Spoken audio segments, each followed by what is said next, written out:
இன்னைக்கு கேப்டன் அமர்ந்திருக்கிற இடம் கோவில் என்று அழைக்கக்கூடிய அளவிற்கு ஒரு புனித மனிதராக நம்முடைய தலைவர் விளங்கி இருக்கிறார். எனக்கு ஒரே ஒரு செய்தி மட்டும் சொல்லி நான் விடைபெற விரும்புகிறேன். முதலமைச்சர் மு.க. ஸ்டாலின் அவர்கள் எங்கள் தலைவர் கேப்டன் அவர்கள் உடல்நலம் சரியில்லாத நேரத்தில் சாலி கிராமத்திலே தலைவருடைய இல்லத்தை நோக்கி வருகிறார்.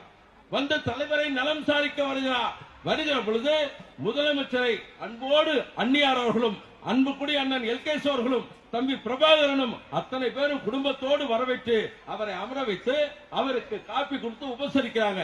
தலைவரை பற்றி முதலமைச்சர் கேட்டறிகிறார். கேட்ட இந்த நேரத்தில் நம்முடைய தலைவர் புரட்சி கலைஞர் என்ன பண்ணாரு தெரியுங்க? இதே மேடைகளை அமர்ந்து நிற்கிறாரு எங்களுடைய அன்னியார் அவர்களை அழைத்து ஏதோ காதல சொல்றார். என்ன சொல்றாருன்னே தெரியல.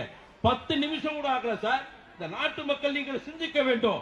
10 நிமிஷம் கூட இல்ல. அன்னியார் உள்ள போறாங்க. ஒரு சின்ன பேப்பர் எடுத்துட்டு வந்து நம்முடைய தலைவர் கேப்டன் கொடுக்கறாங்க. என்னன்னு பாத்தீங்கன்னா, கொரோனாவால் பாதிக்கப்பட்ட மக்களுக்கு முதலமைச்சர் நிதியாக 10 லட்சம் ரூபாய் முதலமைச்சரிடத்தில் தந்தவர் என் தலைவர் புரட்சி கலைஞர் கேப்டன் அவர்கள். நலம் விசாரிக்க வந்த முதலமைச்சராக இருந்தாலும் சரி, என் தலைவர் இல்லத்திற்கு வந்தால் நன்கொடை பெற்றுத்தான் செல்ல வேண்டும் என்கிற இலக்கணத்தை வகுத்து தந்தவர் என்னுடைய தலைவர் கேப்டன் அவர்கள். இருப்பது ஒரு மூச்சு காலமெல்லாம் இந்த இயக்கத்திற்காக வாழ்வோம். ஒரு புதிய வரலாற்றை தமிழக மக்களே எதிர்காலத்திலே நடந்த காலங்களை விட்டுவிடுங்கள்.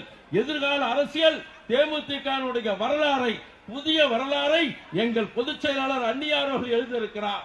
அந்த வரலாறு உங்களுடைய இடம் பெற வேண்டும் என்று சொன்னால் வருகிற 2006 அது உள்ளாட்சியாக இருக்கட்டும் அல்லது சட்டமன்றமாக இருக்கட்டும், தேமுதிகவிற்கு கொட்டும் முரசு சின்னத்திற்கு நீங்கள் வெற்றி வாய்ப்பை உருவாக்கி தர வேண்டும் என கேட்டு இந்த அருமையான வாய்ப்பினை தந்தமைக்கு மீண்டும் என்னுடைய நன்றியை பாராட்டி, இந்தியா போற்றும் செல்ல பிள்ளையாக, தரணி போற்றும் அன்பு செல்லுமாக, வான்புகழ் போற்றும் வள்ளலாக, வையகம் வாழ்த்தும் அண்ணலாக, ரசிகர்களின் ரத்தினமாக, வையகத்தின் வடிவூரியமாக, தாய்க்குளத்தின் தங்கமாக, மாசற்ற மரகதமாக தமிழர்கள் எங்கிருக்கிறார்களோ அங்கெல்லாம் தமிழர்கள் உள்ளமெல்லாம் தங்க சிம்மாசனம் ஏற்றி வீட்டிருக்கும் என் அன்பு தலைவர், உயிர் தலைவர் புரட்சி கலைஞர் கேப்டனுடைய புகழ் பல்லாண்டு காலம் வாழ்க வாழ்க வாழ்க என வாழ்த்தி, அச்சம் என்பது மடமைகிறா, அஞ்சாமை திராவிடர் உடமைகிறா, 6லும் சாவு 100லும் சாவு, தேசிய முற்போக்கு திராவிட கழகத்தை காப்பது ஒவ்வொரு தமிழர்களின் கடமை